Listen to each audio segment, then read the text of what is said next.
చెప్పలేము. అదైతే నాకు కొంచెం ఎగ్జైటెడ్. నేను చాలా మంచి టాయ్ పెట్టుకున్నాను. సో అది మొత్తం నీకు అయితే లాస్ట్లో చెప్తాను. ఎప్పుడైతే మా చుట్టాలు కూడా వచ్చారు సో మొత్తం చూపిస్తాను. మా రాజనీయ ఇది మా పెళ్ళనాన్న, ఈ లోకం ఇది చందొద్ద, మా చందొద్ద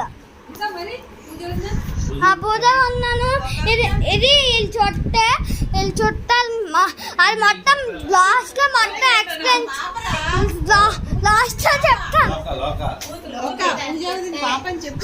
లాస్ట్లో చెప్తాను గైస్. ఇప్పుడైతే మేమైతే డాన్స్ చేయబోతున్నాం. ఇంట్లో అయితే నువ్వు పాట పెట్టి అమ్మా. సో ఇప్పుడైతే నేనైతే వీడియో చేస్తున్నాను. సో ఇప్పుడు చూసుకుందాం. So start the video. Like చేయాలి, సబ్స్క్రైబ్ చేయాలి, షేర్ చేయాలి, బెల్ ఐకాన్లో పెట్టుకోవాలి. సో ఇవన్నీ చేసేయండి.